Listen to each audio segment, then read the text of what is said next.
Hermanos, bienvenidos a una entrega más de la reflexión de la palabra.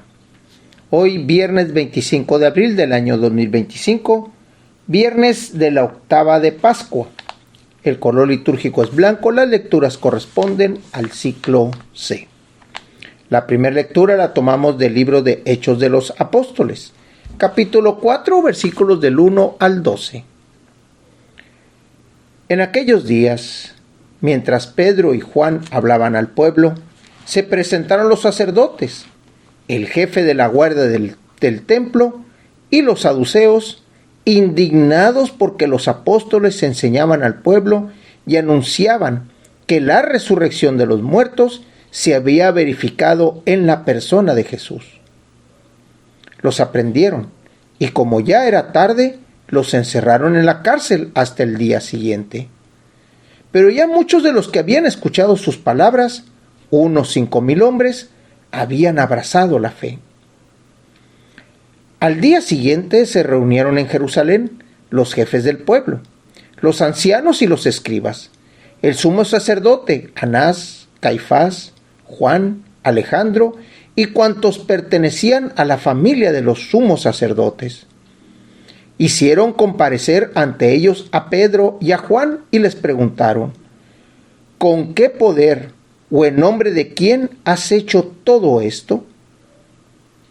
Pedro, lleno del Espíritu Santo, dijo: jefes del pueblo y ancianos, puesto que hoy se nos interroga acerca del beneficio hecho a un hombre enfermo, para saber cómo fue curado, sépanlo ustedes y sépalo todo el pueblo de Israel. Este hombre ha quedado sano en el nombre de Jesús de Nazaret, a quien ustedes crucificaron y a quien Dios resucitó de entre los muertos. Este mismo Jesús es la piedra que ustedes, los constructores, han desechado, y es ahora la piedra angular.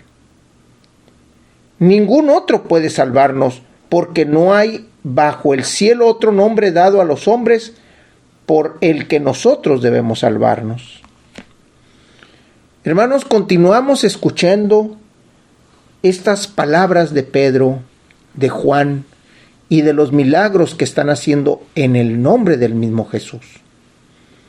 Estamos escuchando cómo ellos se le acercan al pueblo y cómo el pueblo también se acerca a ellos para atender, para escuchar, para aprender, para convertirse. Aquí vemos un juicio. Y si recordamos las palabras de principios de la semana, cuando las mujeres fueron a dar testimonio de que Jesús ya no estaba, cuando las mujeres fueron con los apóstoles, con los discípulos a decirles que no estaban, y cómo es que la guardia también se entera de que Jesús no estaba. Y los sacerdotes van y le dan un dinero a los guardias para decir que habían sido los mismos apóstoles, los seguidores de Jesús, quienes se habían robado. Aquí vemos nuevamente cómo el Sanedrín, los saduceos, el jefe de la guardia del templo y los sacerdotes estaban ahí para hacer ver que la historia que ellos mismos se habían inventado y que habían pagado a los soldados se continuara. Por eso es que detienen a Pedro y a Juan. Por eso es que los encarcelan. Por eso es que el pueblo estaba deseoso de escuchar lo que estos apóstoles estaban diciendo, porque eran los que seguían a Jesús en vida. Porque eran los que estaban con él. Porque, si no recordamos, en algún tiempo Jesús les dio poder a ellos para ir a los caseríos, a los pueblos, a expulsar demonios, a expulsar enfermedades, a curar a aquel que era necesitado. Por eso, hermanos, aquí vemos cómo lo que los apóstoles estaban haciendo era lo que Jesús les había dicho: continuar con la labor de Él, continuar con la labor del Padre, que el mismo Jesús estaba haciendo antes de morir. Del Evangelio lo tomamos del evangelista Juan, capítulo 21, versículos del 1 al 14. Jesús se le apareció otra vez a los discípulos junto al lago de Tiberíades. Se les apareció de esta manera. Estaban juntos Simón Pedro, Tomás, llamado el gemelo, Natanael, el de Caná de Galilea, los hijos de Zebedeo y otros 2 discípulos. Simón Pedro les dijo: voy a pescar. Ellos le respondieron: también nosotros vamos contigo. Salieron y se embarcaron, pero aquella noche no pescaron nada. Estaba amaneciendo cuando Jesús se apareció en la orilla, pero los discípulos no lo reconocieron. Jesús les dijo: muchachos, ¿qué han pescado? Ellos contestaron: muchachos, ¿han pescado algo? Ellos contestaron: no. Entonces él les dijo: echen la red a la derecha de la barca y encontrarán peces. Así lo hicieron, y luego ya no podían jalar la red de tantos pescados. Entonces el discípulo, a quien amaba Jesús, le dijo a Pedro: es el Señor. Tan pronto como Simón Pedro oyó decir que era el Señor, se anudó a la cintura la túnica, pues se la había quitado, y se tiró al agua. Los otros discípulos llegaron en la barca, arrastrando la red con los pescados, pues no distaba de tierra más de 100 metros. Tan pronto como saltaron a tierra, vieron unas brasas, y sobre ellas un pescado y pan. Jesús les dijo: traigan algunos pescados de los que acaban de pescar. Entonces Simón Pedro subió a la barca y arrastró hasta la orilla la red, repleta de peces grandes. Eran 143, y a pesar de que eran tantos, no se rompió la red. Luego les dijo Jesús: vengan a almorzar. Y ninguno de los discípulos se atrevía a preguntarle: ¿quién eres?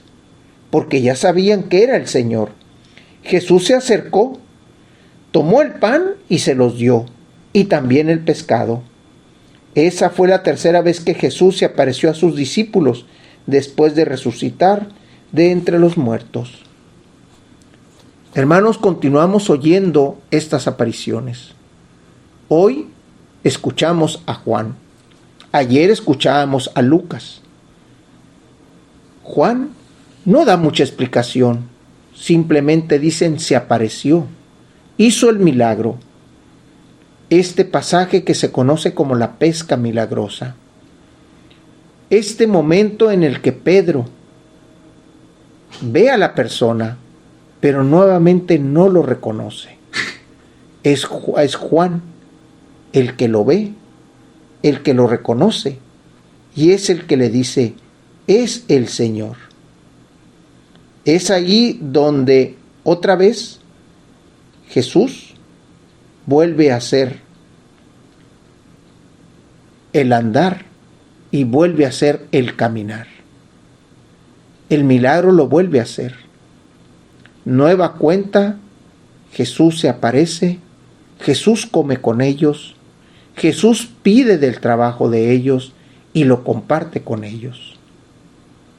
Por eso, hermanos, en este caminar de esta primer semana de la octava de Pascua, donde seguimos celebrando la resurrección de Jesús, debemos también estar con Él, compartiendo nuestro trabajo con Él, compartiendo nuestras alegrías, pero también nuestras dudas. Ellos dudaron, temían preguntar, pero sabían que era Él. Así, hermanos, nosotros debemos de estar junto con el Señor, compartiendo, alegrándonos, pero también esa pequeña tribulación en nuestro corazón que debe de estar presente siempre cuando estamos con Él. Hermanos, Dios los bendiga.